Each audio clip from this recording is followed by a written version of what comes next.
We're joined this morning by Mr. Ikechukwu Ikeji, who is a legal practitioner. Thank you for coming. Thank you so much for having me. Well, the clauses that they seem to be focusing on, a lot of people had always looked to that, wondering how and what they were going to do about those specific clauses and more. Yes. But now we've seen them touch on that of the Kogi. We know how controversial that was and still is, even though they are amending it. What's your impression in terms of how they now have said it? Look, let the running, whoever came first, second, go ahead and take over. Yes, it is within the presence of the powers of the legislature to make laws.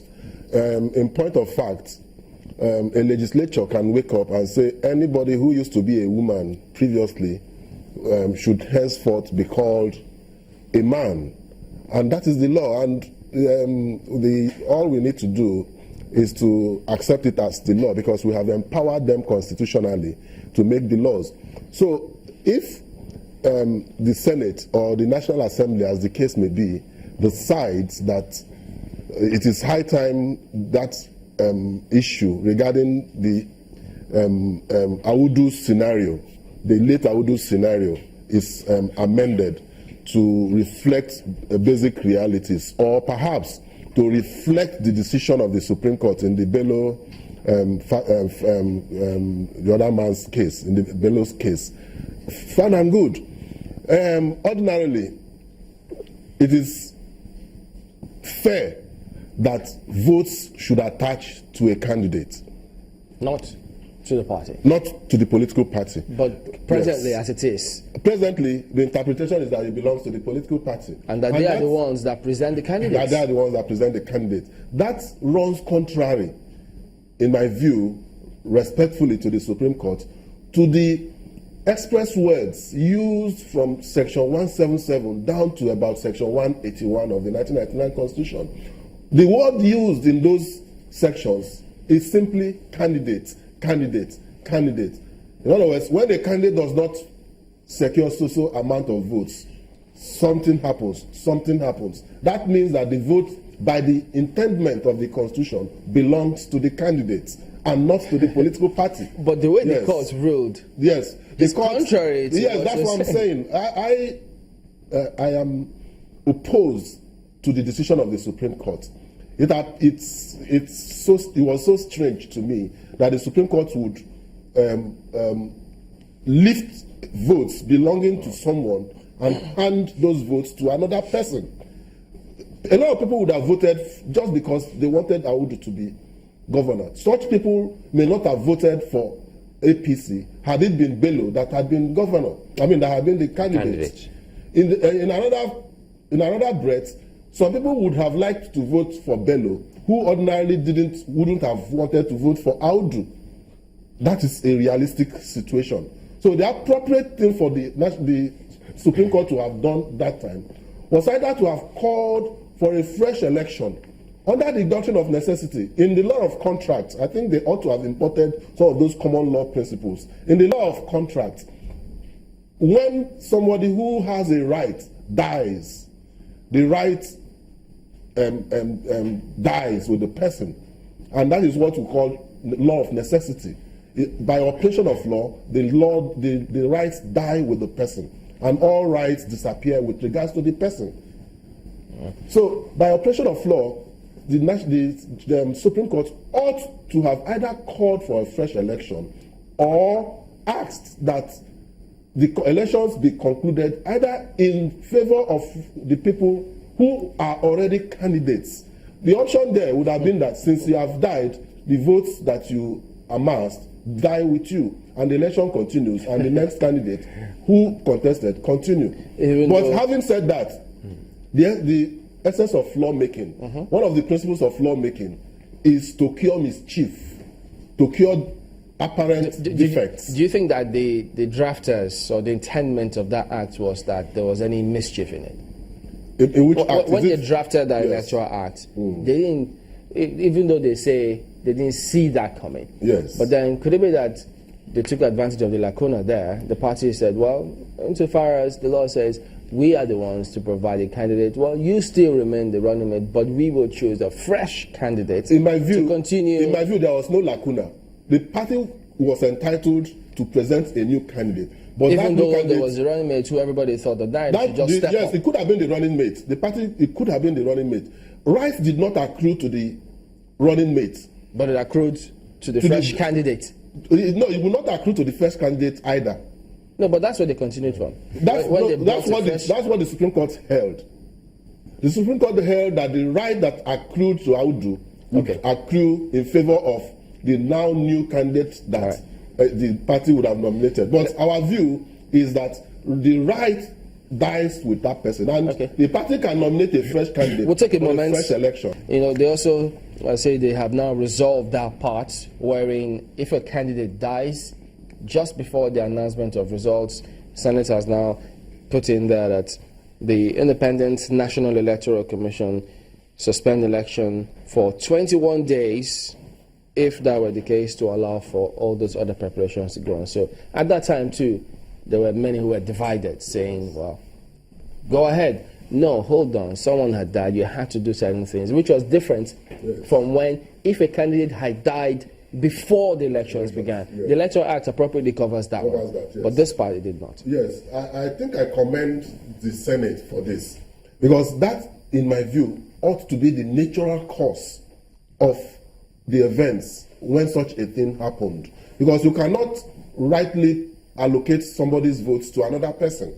So Senate, in my view, is towing the right line, that when such a thing happens, when you have started the election and the election results have started coming in, and one of the candidates die, what you need to do is to postpone, adjourn, as the case may be, the election, and call for fresh nomination for that party to replace that candidate that died, and fresh elections take place. Absolutely brilliant. That is the best approach. So do you think there's any need then for them to take a look again at that part that says it is the political parties that are responsible for bringing in the candidates? I think so, and it will involve constitutional amendments, because in my own interpretation, the express use of a word excludes words not used. That is a principle of statutory interpretation. When you use a word expressly, it means you are excluding other words that you didn't use.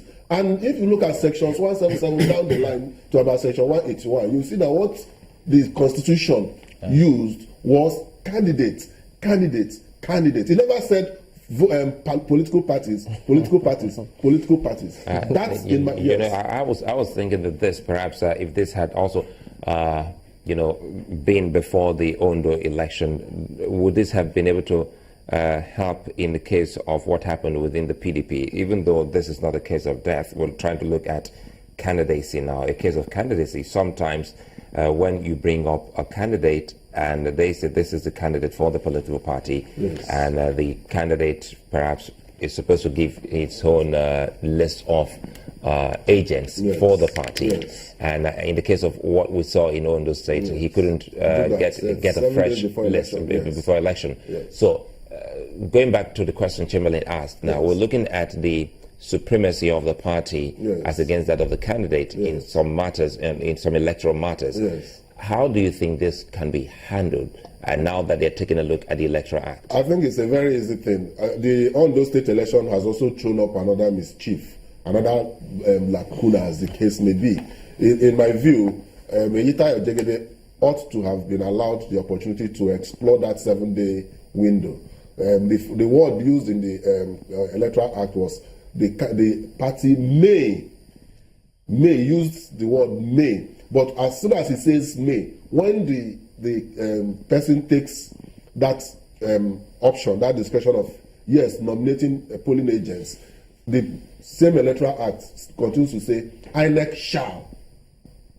In other words, INEC must then allow that 7 days. So I think Yahaya Bello was hard done by, and I think the Senate can come in here. The amendments with regards to death will not apply here.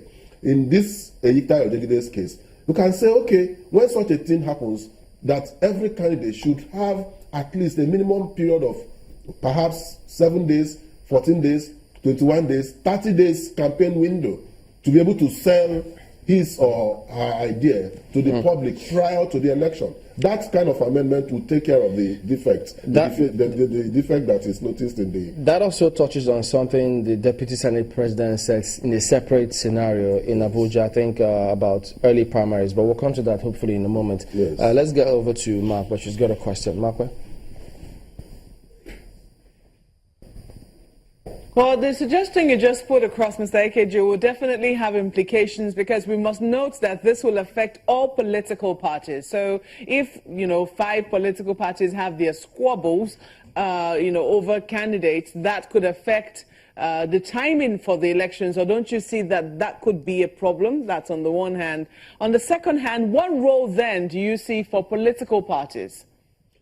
Political parties should be let me start with your second question. Political parties should be a platform for persons to sell their ideas, their principles of how to achieve good governance or how to give good governance to their constituents. But political parties are not the real candidates. We must differentiate between platform and candidature.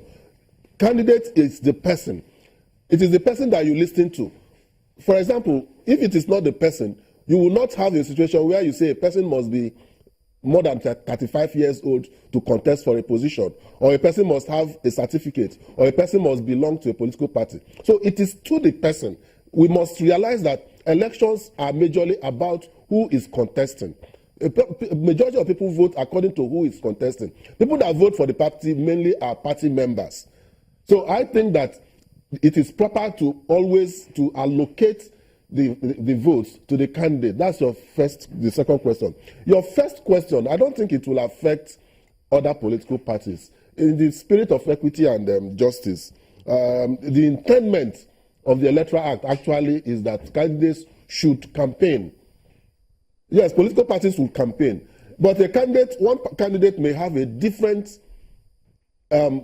manifesto, a different ideology from another candidate. And so that window presupposes the need for them to put the candidates' names on the ballot as against the party's name alone. Well, it's a discussion for another day. There is nothing wrong in putting a candidate's picture. And in any case, we are advocating for independent candidacy, because some of us may not be so comfortable with the kind of shenanigans that go on within some of these political parties and may decide to run independently based on our own pedigree.